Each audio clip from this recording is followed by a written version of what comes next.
Hi, I'm Gary White for Channel 6, Central Kentucky Television. I'm here with Dr. Trish Cecconi at Central Kentucky Optometric Associates, kicking off 2019 with our eye care news here on Channel 6, Central Kentucky Television. And today we're going to talk about tips for people who are new to wearing glasses. Because as you can see, I have glasses on, right? Yeah, do you like... Because of you. Do you like your new glasses? Yeah, they're very good. So I was here for an appointment a little while back, and Dr. Cecconi decided it was time that I should start wearing some glasses for, they're actually bifocals, right? Right, for presbyopia. Okay. Because you've had more than 40 birthdays, it's getting a little hard for you to see up close. That's right. Mm-hmm. So the bifocal means that there's two different lenses in there, right? That's what bifocal means. Bi means two, focal is focal points. You're actually wearing what's called a progressive addition lens, or a PAL lens.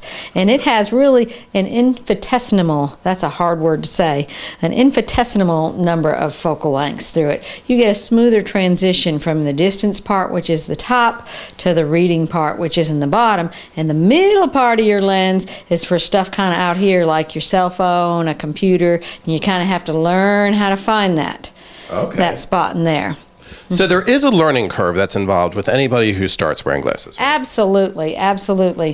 The first thing, like say you're just like in a single vision lens, not a multifocal lens, to help you either see far away or up close for being nearsighted, farsighted, or having astigmatism. The first thing you'll notice with the glasses when you put them on is things may look smaller than they do without your glasses, or things may look bigger than they do without your glasses, or things may look a little tilted at first if you have astigmatism than they did without your glasses, because your brain adapts to the image that gets sent back to it from the eyes, and that image is all relative to the magnification of whether your eye is nearsighted, farsighted, or whether you have astigmatism.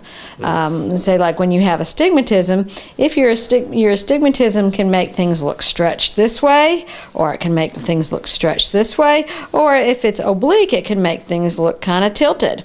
Well, your brain knows that when you don't have your glasses on, it knows telephone poles go straight up and down, and that, you know, the trim at the bottom, and that the floor should be in your house should be relatively flat.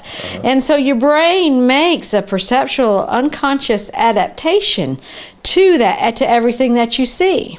So what happens when you put the glasses on? Well, the glasses are going to either magnify or minify or straighten whatever's curved up. And so what happens, you put the glasses on and your brain hasn't figured out that it needs to adjust back to where it was before. And so things may look bigger or smaller or more tilted. So that's the first thing. The higher your prescription is, the more you're going to notice some of these perceptual things that you just need to kind of, it's what's called neuroadaptation. You need to neuroadapt back to that. But there are certain adjustments that we can make on your glasses too to help adjusting to those. If you have those issues, we can spread the nose pads out and bring them closer to your face. We can add what we call face form tilt. We can add some what we call panoscopic tilt. And all those kinds of adjustments help to minimize some of that discomfort and perceptual changes that occur because you haven't neuroadapted yet. Also, on these glasses, I got the blue or something like that for computers. Is that what it is? That can help with computers. The blue blocker, the blue light.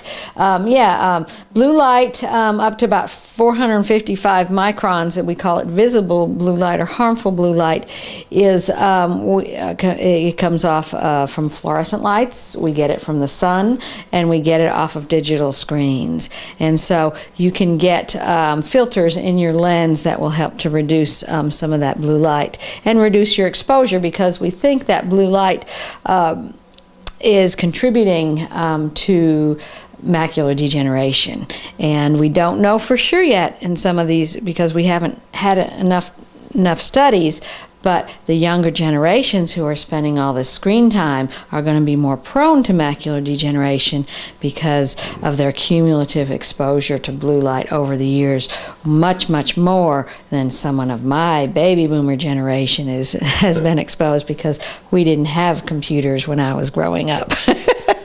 So there's a process. So after you decide on the glasses, you had to come and pick out glasses. And so that's a process too. You just go and try on different lenses, right? And you just, a lot of people don't really understand how important the frame selection is in their glasses selection. I can do a great job finding somebody's prescription and determining somebody's prescription, but if their lenses are not in a frame that fits them well, and the frame is not sitting where it's supposed to be on them, that can create a lot of problems with the prescription. So frame selection is really important, and we encourage folks to take their time. If you're not comfortable with your frame selection, especially if you chose your frame when your pupils were dilated and you want to come back and recheck or make sure, and my girls will tell you, and my staff will tell you, if they don't think a frame fits you well, they will tell you that it doesn't fit well. So try and heed to their experience regarding that, because they know if that frame doesn't fit you well, that you're not going to be comfortable in your glasses. And certain prescriptions, certain frame types are better for certain prescriptions, and certain lens types too. So listen to what they're telling you when you're choosing your frame, because again, the proper frame and the proper fit of that frame is important.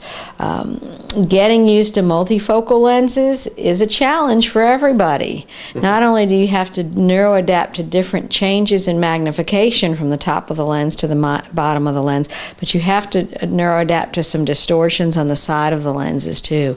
So learning how to walk in a multifocal, and especially a progressive lens, learning how to hold your head for certain activities and in certain directions is all important, and there is a learning curve to that, as Gary can tell you, because he's experiencing that process right now. He is in the curve right now. So I was told to keep your nose pointed to where you're looking. Is that a tip? That's something when you're in a progressive lens. So like if you're looking at a computer screen that's down here, you're going to bring your chin up a little bit and kind of point your nose towards the screen this way. If you're looking at something over to the side, you don't want to just glance over to the side. You want to point your nose over and turn your head so that you're lined up in the center. You stay lined up in the center of the lenses.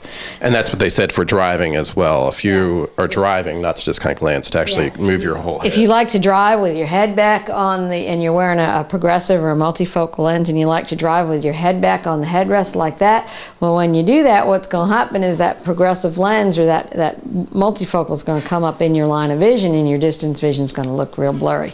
You got to drive with your head like this when you're wearing a multifocal. You got to keep your chin level. Now, it's also important with maintenance, because it's an investment that you made in your eyewear. Yeah, and nice eyewear is not inexpensive, and we do acknowledge that. And so, when you're cleaning your lenses, the worst thing in the world you can do is just grab your shirt tail and start rubbing on that lens. Really, you should have some sort of lubricant, and you have to be careful, especially with our plastic lenses with scratch coatings and anti-reflective coatings and anti-reflective treatments on there. What you put on there. Windex with ammonia, not a good idea. Any kind of cleaner that has ammonia or Clorox bleach in there, that's going to eat through your coating and wear your coatings down.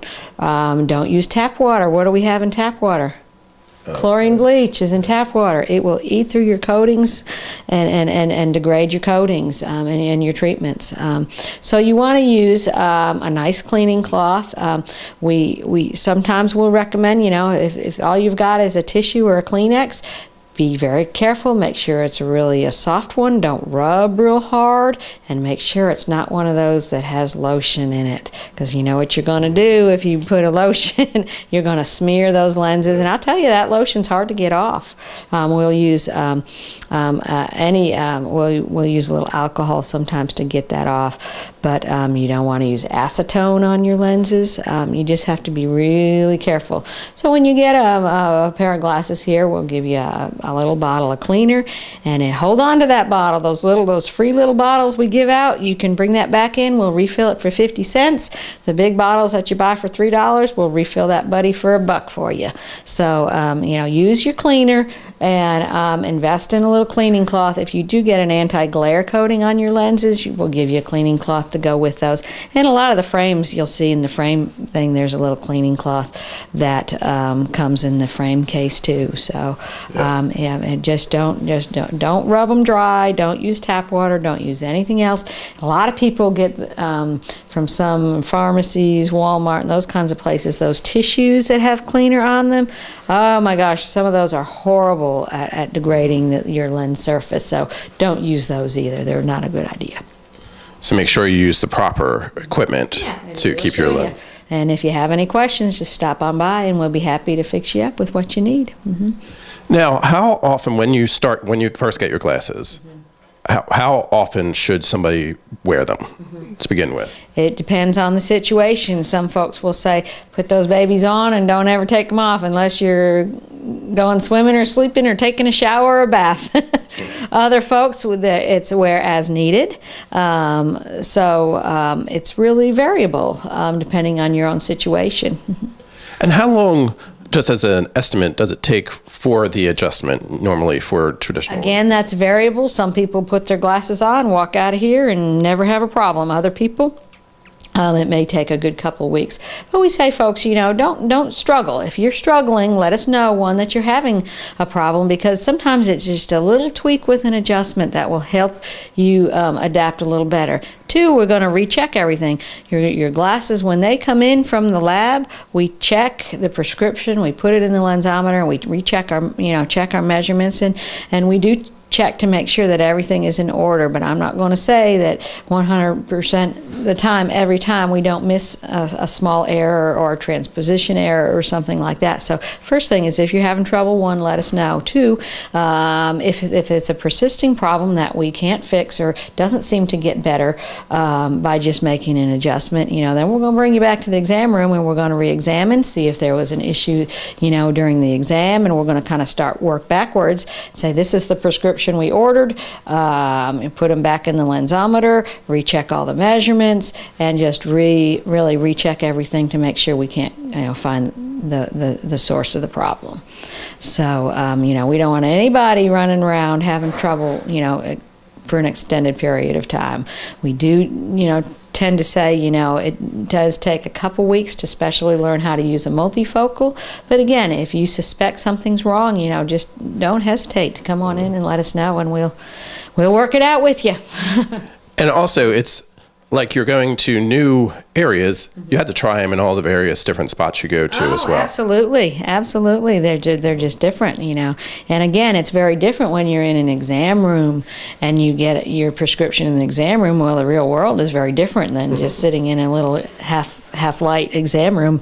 Yeah. With all kinds of straight lines and stuff in it. So, and certain types of frames and certain types of lenses sometimes can adapt better to certain life situations than others. So, we try and do a great job at matching you up, but we may, there's just, as an example, some people who spend a lot of time on computers, while for everyday life and for walking around in general use, they like a progressive lens, but sometimes they need a task-specific computer lens for if they're going to be at the computer for a long period of time.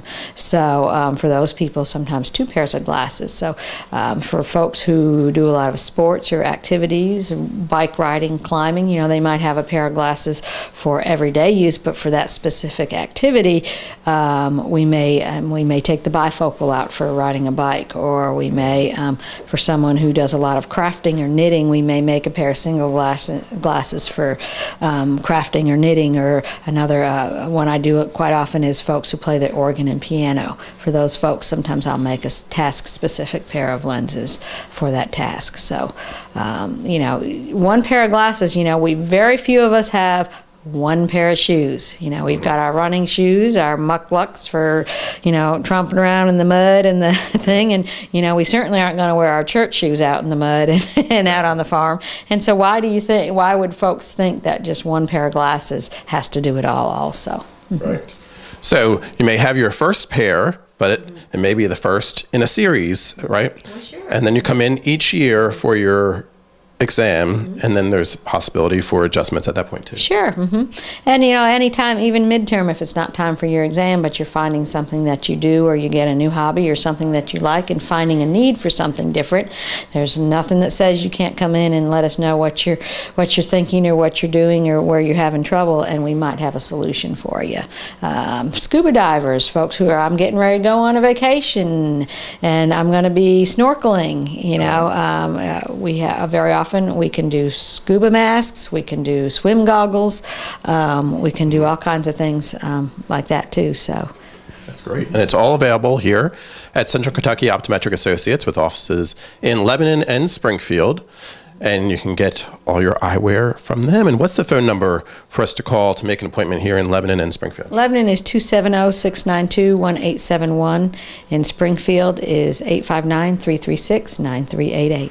Thank you very much. And start 2019 with a new look and looking better, since you can get your eyes the way they need to be, right? Yeah. And you can also get on our website. And you can just Google us, and our website will pop up. And there's a place on there, too, that you can actually send us a little message and email and request an appointment. And then just make sure you leave us a number we can reach you at, and then the staff will call you and get you scheduled up, too. So that's another way to do it. Okay, I've been talking with Dr. Trish Cecconi with Central Kentucky Optometric Associates. Scary White for Channel 6, Central Kentucky Television.